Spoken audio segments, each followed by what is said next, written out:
یہ کہانی ہے 20,000 سال پہلے کی، جب لوگ قبیلوں میں رہا کرتے تھے۔ کہانی کے سٹارٹ میں ہمیں کچھ لوگ دکھائی دیتے ہیں جو سردیوں کا کھانا جمع کرنے کے لیے جنگلی بھینسوں کے ایک جھنڈ پر حملہ کرتے ہیں۔ انہی لوگوں میں قبیلے کا سردار بھی ہوتا ہے جس کا نام ہوتا ہے تاؤ۔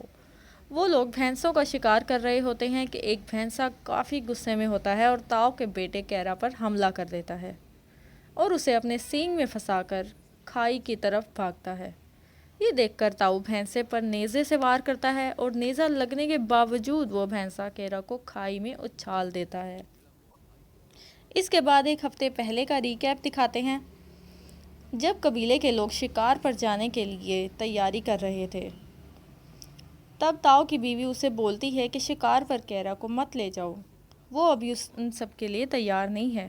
تو تاؤ کہتا ہے کہ جلدی ہی سردی کا موسم شروع ہو جائے گا اور کھانا جمع کرنے کے لیے سب کو شکار پر جانا ہوگا۔ اب وقت آ گیا ہے کہ کیرا خود کو مضبوط کرے اور قبیلے کا اگلا سردار بننے کے لیے تیاری کرے۔ اگلے دن وہ لوگ شکار کے لیے نکل جاتے ہیں۔ یہ سفر آسان نہیں ہوتا، خطروں سے بھرا ہوتا ہے۔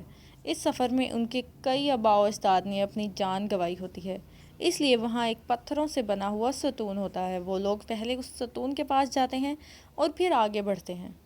راستے میں انہیں ایک قبیلہ ملتا ہے جو انہی کی طرح سردیوں کے کھانے کے لیے شکار کے لیے نکلا ہوتا ہے۔ وہ لوگ مل کے آگے بڑھنے کا فیصلہ کرتے ہیں۔ ان لوگوں کو راستے میں ایک جنگلی سور ملتا ہے جسے وہ زخمی کر دیتے ہیں۔ تاؤ اپنے بیٹے کیرا کو چاقو دیتا ہے اور اسے مارنے کا بولتا ہے، لیکن کیرا نے کبھی مکھی بھی نہیں ماری ہوتی تو وہ اس جنگلی سور کو نہیں مار سکتا، جس پر تاؤ اس سے چاقو لے کر سور کو مار دیتا ہے اور کیرا کو بولتا ہے کہ یہی دنیا کا اصول ہے، طاقتور کمزور کو مار کے زندہ رہتے ہیں، اگر تم نے خود کو نہ بدلا تو مارے جاؤ گے۔ رات کے وقت جب وہ لوگ اپنے شکار کو کھا رہے تھے تو ادھر ایک جنگلی شیر آ جاتا ہے جو ان کے ایک ساتھی کو اٹھا لے جاتا ہے۔ اگلی صبح وہ لوگ اپنے اس ساتھی کی یاد میں پتھروں کا ایک چھوٹا سا ستون بناتے ہیں اور آگے بڑھ جاتے ہیں۔ وہ لوگ کافی دنوں کی مسافت طے کر رہے ہیں لیکن انہیں کوئی شکار نہیں ملا۔ وہ رات کو ایک گھر میں رکے ہوتے ہیں تو تاؤ اپنے بیٹے کیرا کے ہاتھ میں ستاروں کا ٹیٹو بناتا ہے اور آسمان کی طرف دکھاتا ہے کہ رات کے وقت ان ستاروں کو فالو کر کے تم اپنے گھر تک پہنچ جاؤ گے۔ اگلی صبح وہ لوگ راستے میں جنگلی بھینسوں کے پیروں کے نشان دیکھتے ہیں۔ سب بہت خوش ہو جاتے ہیں اور آہستہ آہستہ چھپ کے آگے بڑھتے ہیں اور جب بھینسوں کے قریب ہوتے ہیں تو حملہ کر دیتے ہیں۔ اس کے بعد وہی سین آتا ہے جہاں سے بھینسے نے کیرا کو کھائی میں اچھال دیا تھا، لیکن کیرا ایک پتھر کو پکڑ لیتا ہے اور اس کا باپ اسے حوصلہ کرنے کا بولتا ہے۔ اتنے میں وہ پتھر ٹوٹ جاتا ہے اور کیرا چٹانوں سے ٹکرا کے ایک پتھر پر گر جاتا ہے اور بے ہوش ہو جاتا ہے۔ تاؤ اسے بچانے کی کوشش کرتا ہے لیکن اس کے قبیلے والے اسے سمجھاتے ہیں کہ نیچے جانے کا کوئی راستہ نہیں ہے، تم ہمارے سردار ہو، سب کو صحیح سلامت گھر واپس لے جانا تمہاری ذمہ داری ہے، ہمیں تمہاری ضرورت ہے۔ لیکن تاؤ پورا دن اور پوری رات کھائی سے اپنے بیٹے کو آواز لگاتا رہتا ہے، اس امید میں کہ شاید وہ زندہ ہو، لیکن صبح تک کیرا کو ہوش نہیں آتا۔ وہ لوگ اسے مرا ہوا سمجھ لیتے ہیں اور اس کی یاد میں پتھروں کا ایک ستون بنا کر اپنے شکار کیے ہوئے جانور اٹھا کے واپس چلے جاتے ہیں۔ تھوڑی دیر کے بعد ایک گدھ کیرا کو کھانے لگتا ہے کہ اسے ہوش آ جاتا ہے۔ وہ اٹھ کے اپنے باپ کو آوازیں دیتا ہے لیکن ادھر کوئی نہیں ہوتا۔ وہ اوپر چڑھنے کی کوشش کرتا ہے لیکن اس کا پاؤں زخمی ہوتا ہے کہ نیچے کھائی ہوتی ہے اور اوپر کا کوئی راستہ نہیں ہوتا۔ اتنے میں تیز بارش ہوتی ہے اور کھائی میں پانی بھر جاتا ہے۔ کیرا اس کھائی میں چھلانگ لگا دیتا ہے اور اس کی جان بچ جاتی ہے۔ وہ اپنی ٹانگ کی ہڈی کو جوڑنے کے لیے ایک لکڑی سے باندھ دیتا ہے اور کوشش کر کے اگلے دن اوپر پہنچتا ہے اور دیکھتا ہے کہ ادھر ایک پتھروں کا ستون ہے۔ وہ سمجھ جاتا ہے کہ ان کے لوگوں نے اسے مرا ہوا سمجھ لیا تھا، اس لیے چلے گئے۔ اس کے بعد کیرا ایک درخت پر چڑھ جاتا ہے اور پوری رات وہیں گزارتا ہے۔ اگلی صبح جب کیرا پانی لینے کے لیے نیچے آتا ہے تو بھیڑیوں کا ایک جھنڈ اس پر حملہ کر دیتا ہے اور وہ درخت کی طرف بھاگتا ہے، لیکن ایک بھیڑیا اس کی ٹانگ پکڑ لیتا ہے۔ کیرا اسے اپنے چاقو سے زخمی کر دیتا ہے اور درخت پر چڑھ جاتا ہے۔ وہ پوری رات ادھر ہی گزارتا ہے۔ صبح دیکھتا ہے کہ سارے بھیڑیے جا چکے ہوتے ہیں سوائے ایک کے جسے اس نے زخمی کیا ہوتا ہے۔ وہ اپنے چاقو سے بھالا بناتا ہے اور اس بھیڑیے کو مارنے لگتا ہے، لیکن اسے اس پر رحم آ جاتا ہے اور اسے اپنے ساتھ اٹھا کر گھر میں لے آتا ہے۔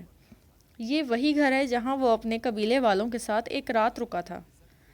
کیرا بھیڑیے کے زخم کو صاف کرتا ہے اور اسے پانی پلاتا ہے۔ پہلے بھیڑیا اسے دیکھ کر گھبراتا ہے، لیکن پھر اسے احساس ہو جاتا ہے کہ کیرا اسے کچھ نہیں کرے گا۔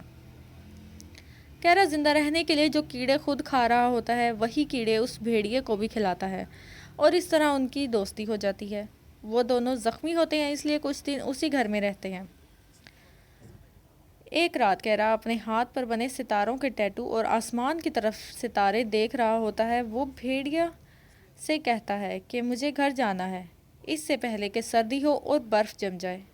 جب وہ بالکل ٹھیک ہو جاتا ہے وہ گھر جانے کا سامان باندھتا ہے اور ادھر سے نکلتے ہوئے بھیڑیے کو بولتا ہے کہ تم بھی اپنے گھر جاؤ، لیکن بھیڑیا اس سے پیچھے پیچھے آ رہا ہوتا ہے۔ کیرا بہت بار اسے واپس بھیجتا ہے، لیکن وہ اس کا پیچھا نہیں چھوڑتا۔ راستے میں بھیڑیا ایک جنگلی سور کو دیکھتا ہے اور اس پر حملہ کر دیتا ہے، لیکن سور بھاگ جاتا ہے تو کیرا سمجھ جاتا ہے کہ وہ بھوکا ہے، تو کیرا اسے اپنی جیب سے وہی کیڑے نکال کے دیتا ہے۔ بھیڑیا کیڑے اس کے ہاتھ سے کھاتا ہے اور ان کی دوستی اور گہری ہو جاتی ہے۔ کیرا اس کا نام الفا رکھ دیتا ہے اور اب وہ دونوں ساتھ ساتھ سفر کرتے ہیں۔ ایک دن بھیڑیا ایک خرگوش کا شکار کرتا ہے اور وہ دونوں مل کر کھاتے ہیں۔ ایک صبح الفا کیرا کا منہ چاٹ کر اسے جگاتا ہے اور کیرا اسے بولتا ہے کہ تم سے بدبو آ رہی ہے اور اسے جھیل میں پھینک دیتا ہے۔ وہ دونوں پانی میں نہاتے ہیں اور وہیں پر الفا مچھلی کا بھی شکار کرتا ہے اور وہ دونوں مل کر کھاتے ہیں۔ سفر کی ایک رات جب الفا اور کیرا بیٹھے ہوتے ہیں تو کچھ بھیڑیاں وہاں آ جاتے ہیں۔ وہ الفا سے ملتے ہیں اور کیرا سمجھ جاتا ہے کہ یہ الفا کی فیملی ہے۔ کیرا الفا سے کہتا ہے کہ تمہیں اپنوں کے ساتھ رہنا چاہیے، میں آگے کا سفر اکیلے ہی کر لوں گا، اور ادھر سے الفا باقی بھیڑیوں کے ساتھ چلا جاتا ہے۔ کیرا مسلسل اپنے گھر کی طرف بڑھ رہا ہوتا ہے۔ اب سردی زیادہ ہونے کی وجہ سے برف پڑ رہی تھی۔ برف کے طوفان میں آگے بڑھنا کیرا کے لیے بہت مشکل تھا اور یہاں اسے شکار کرنے میں بھی مشکلوں کا سامنا کرنا پڑتا ہے۔ ایک دن وہ راستے میں دیکھتا ہے کہ کچھ بھیڑیے ایک مرا ہوا جانور کھا رہے ہیں اور ان کے ساتھ الفا بھی ہے، لیکن اس کے ساتھی بھیڑیے اسے اپنے ساتھ کھانے نہیں دے رہے۔ یہ دیکھ کر کیرا الفا کے لیے بھاگتا ہے۔ نیچے برف کی وجہ سے جھیل کا پانی جمع ہوتا ہے اور کیرا اس برف کے اندر گر جاتا ہے۔ یہ دیکھ کر الفا اسے بچانے آ جاتا ہے۔ الفا اچھل کے برف توڑنے کی کوشش کرتا ہے، لیکن برف کافی موٹی ہوتی ہے۔ کیرا اپنے چاقو سے برف کو توڑ کر باہر آ جاتا ہے اور اس طرح یہ دونوں پھر سے مل جاتے ہیں۔ اب وہ دونوں پھر سے ایک ساتھ اپنے سفر کی شروعات کرتے ہیں۔ سفر کے دوران کیرا کو ایک آدمی نظر آتا ہے جسے دیکھ کر وہ بہت خوش ہو جاتا ہے، لیکن آگے جا کے دیکھتا ہے کہ وہ آدمی ٹھنڈ سے جم کر مر گیا ہوتا ہے۔ یہ دیکھ کر کیرا بہت اداس ہو جاتا ہے۔ وہ اس کا تیر کمان لے لیتا ہے اور وہاں سے آگے بڑھ جاتا ہے۔ راستے میں ان کے اوپر لگڑ بھگے حملہ کر دیتے ہیں۔ وہ دونوں ان سے بچنے کے لیے جلدی سے غار میں گھس جاتے ہیں، لیکن وہ غار ایک شیر کی ہوتی ہے جو ان پر حملہ کر دیتا ہے۔ ادھر الفا اور شیر کی لڑائی ہو رہی ہوتی ہے تو کیرا اپنے تیر کمان سے ایک تیر چلاتا ہے اور اس شیر کو مار دیتا ہے، لیکن الفا بری طرح زخمی ہو چکا تھا۔ کیرا اس کے زخم صاف کرتا ہے اور اگلی صبح دونوں آگے بڑھتے ہیں۔ برف کے طوفان میں دونوں کے لیے آگے بڑھنا بہت مشکل ہوتا ہے۔ آخر کیرا پتھروں کے اس ستون تک پہنچ جاتا ہے جہاں سے اس نے اپنے قبیلے والوں کے ساتھ سفر شروع کیا تھا۔ وہ سمجھ جاتا ہے کہ اب وہ اپنے گھر سے زیادہ دور نہیں ہے۔ وہ آگے بڑھتا ہے، لیکن الفا زخمی ہونے کی وجہ سے ہمت ہار جاتا ہے اور گر جاتا ہے۔ کیرا اسے گود میں اٹھا کے اسے آگے بڑھتا ہے۔ کچھ دور چلنے کے بعد کیرا کی بھی ہمت ختم ہو جاتی ہے، وہ بھی گر جاتا ہے۔ اس کی آنکھیں بند ہو جاتی ہیں۔ اسے خواب میں اس کی ماں اور باپ نظر آتے ہیں۔ جب اس کا باپ اس کی ماں سے بولتا ہے کہ کیرا کو کمزور نہ سمجھو، وہ بہت مضبوط ہے۔ اس خواب سے اس کی آنکھ کھل جاتی ہے اور وہ پھر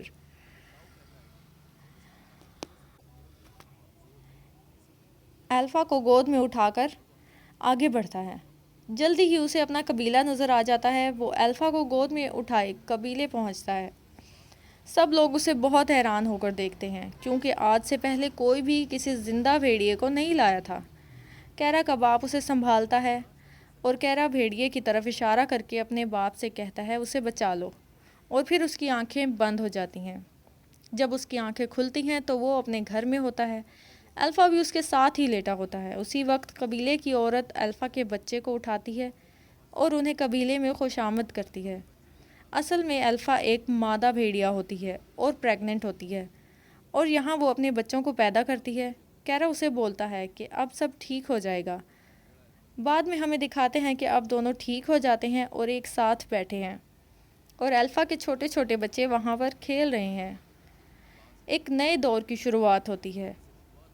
اینڈ میں دکھاتے ہیں جب قبیلے والے شکار کے لیے جاتے ہیں تو بھیڑیا بھی ان کے ساتھ ہوتے ہیں۔